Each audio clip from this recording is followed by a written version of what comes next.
I love talking about how the El Recreo relationship started. There we were in 2019 with our first newly minted farm direct relationship under our belt, and this mission to go out and find 50% of BIGGBY's coffee as a farm direct relationship. And we were so excited, and we had no idea where to start. So we thought maybe our best shot was to go to a Specialty Coffee Association of America trade show. Seemed like a good place to start. It's getting late. And I look over in the corner and I see this woman talking with her hands. She just seemed like the beacon of all things love and joy in the world. And I'm watching her talk, and I realize she's at that booth from that farm from Nicaragua. And I look over at Bob and I'm like, you know what? I really like her face. We should just go check back in and see what she has to say. We start asking her a few questions about the farm, and she starts telling us about, first of all, where it is, but also her parents, and how her parents were working so hard to take care of their people in that community and the people outside of their community, and how she believed in it so much that she quit her job. Her husband quit his job, and they started a cafe, of all things, in Boston so that they could import the family's coffee and maybe help sell some of it at a better price. And, you know, Bob and I said, well, gosh, that just all sounds really great. Can we come? She goes, oh, I would love it. She gives me a hug. Like, when can you come? You know, like, so 3 months later, we got on a plane to Nicaragua and we met the Ferrey family. So Miriam, as I mentioned, is a force for love and light. And her husband, Hector, he is super calm. He's what sort of keeps all of that joy and exuberance like moving in the right direction. Definitely a science brain. Did I mention he's a physicist by trade and training? Just so dedicated to making the cafe work. He figured out how to become a roaster. He roasts all of the coffee at the cafes. He's solid as a rock. Jorge Ferrey Machado is Miriam's brother, Carlos and Liana's middle son. He is a doctor by training who also happens to have a master's degree in finance. Carlos and Liana are very dedicated, hardworking people, but they are also getting older, and Jorge was there to help pick up some of the slack. It's one of the most exciting things about our Farm Direct partnership is that the farm is now stable enough for Jorge to come back full-time. The way it's worked for us so far is every time we go on a Farm Direct relationship, we're able to kind of identify in pretty short order the person that we call the local hero. What we mean is that they're people who they see an injustice, they see something wrong, they are willing to do the next right thing to try to ameliorate that. And hands down, in Nicaragua, that is Liana. Liana was just shocked and floored by the number of children that showed up with the families that were coming in to pick. Young children, 6, 7, 8 years old. Liana said flatly, right there on the spot, no way, no. Those children are not working. They need to be in school.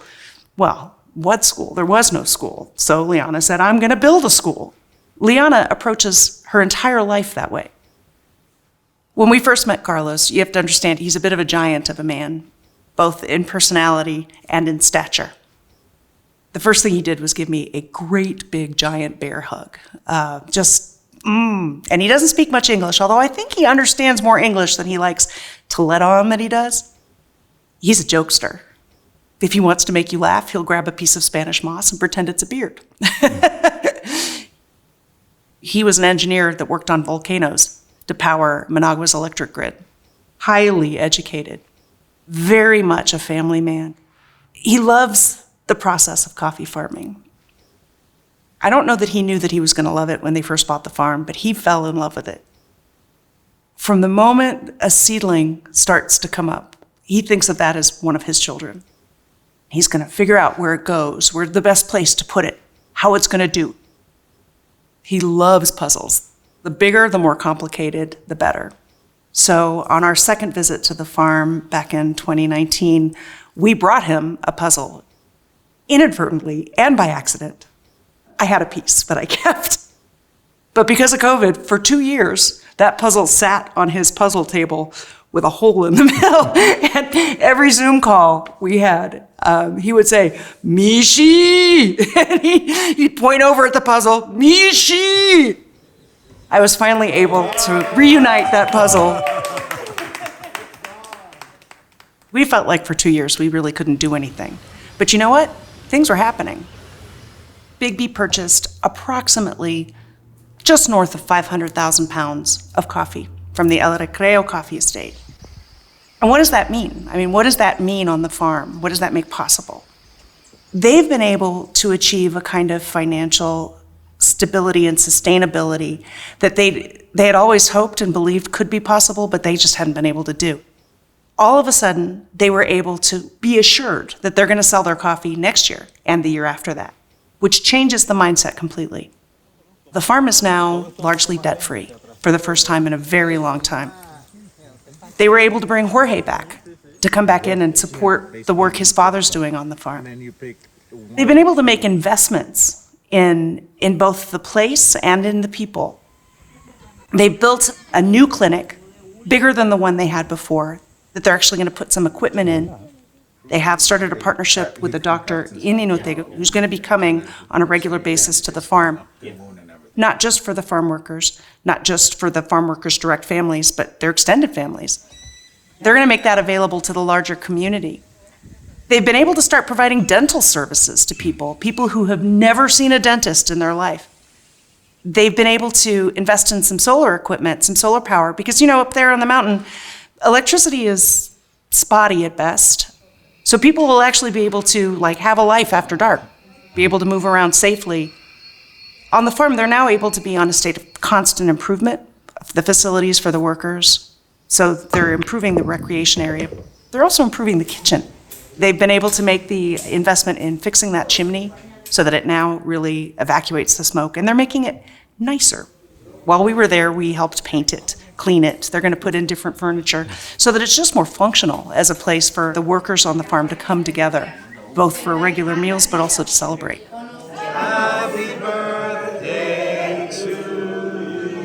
We talked about the people component that 500,000 pounds made possible, but what's happening on the farm?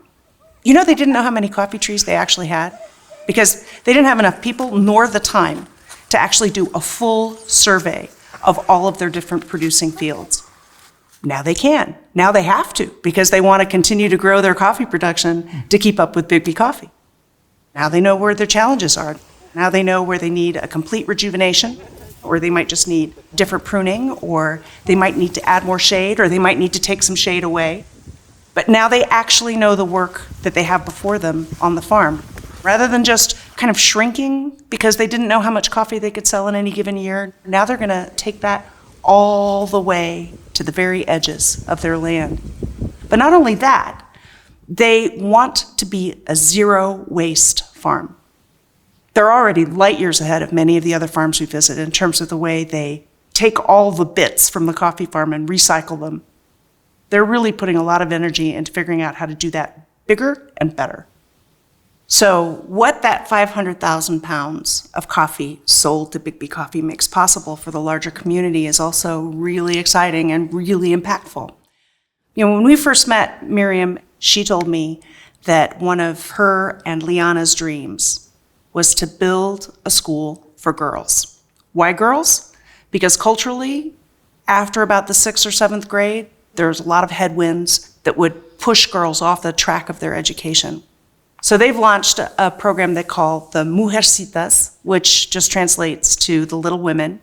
And it's a mentoring program for the girls, both at school on the farm and some of the older ones that are at the school in Pueblo Nuevo, to really check in with those girls on a really regular basis. Part of it will be educational tutoring, but part of it will also be experiential, exposing them to art and culture, taking them to the beach. They've never been to the beach. Most of them never leave Pueblo Nuevo or Inotega. But to really spend time coaching those girls, working with those girls, these girls have a chance to make it all the way through their education. They've also embarked in a full-on partnership with the school in Pueblo Nuevo.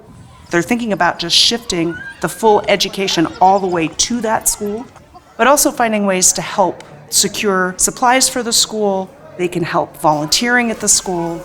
They're interested in touching all of the young people in the region, not just the ones that work on the farm. 1, 2, 3. There's one other thing that they've got that's a spark in their eye right now, but if I know the Ferrey family, it won't remain a spark in their eye for long. What about the people who've been working with them over decades? People have to retire eventually. Now, the permanent workers live on the farm. So what does retirement mean for them? Does that mean that they have to go find someplace else to live, somebody else to live with? Their next big ambition is to take a part of their land and turn it into a retirement village, where the elders who've been working on the farm can live out the rest of their days with access to the food every day, with access to the health care. And also, they're still around to provide their wisdom and their knowledge to the farm workers. They just have a place to retire with dignity. You know, the thing that I think that is most important about this 500,000 pounds is that it does do all these things for this community. And, you know, sometimes we say we're paying a premium for the coffee, but we're really not. What we're doing is we're taking money from others. These are the brokers that are in between and just pushing it down. There's a shortage of coffee in this world. And for us and our BIGGBY owner-operators, I mean, one of the things we want to make sure is that we have a reliable supply of coffee at a stable price. That is the largest business case here, is to make sure we have coffee to sell in the future and that we can get it at a price that is good for the farmer, but good for us too. But it's not charity. It's just a different way of doing business. We're paying the right people the right price for a product that is center to our business model. I think it's rewarding for really everybody in BIGGBY Nation to know that the money that they're paying for their coffee is producing coffee in a manner that is sustainable, ethical, and perpetuates a good life for others. A name, a face, and a place for every coffee we serve.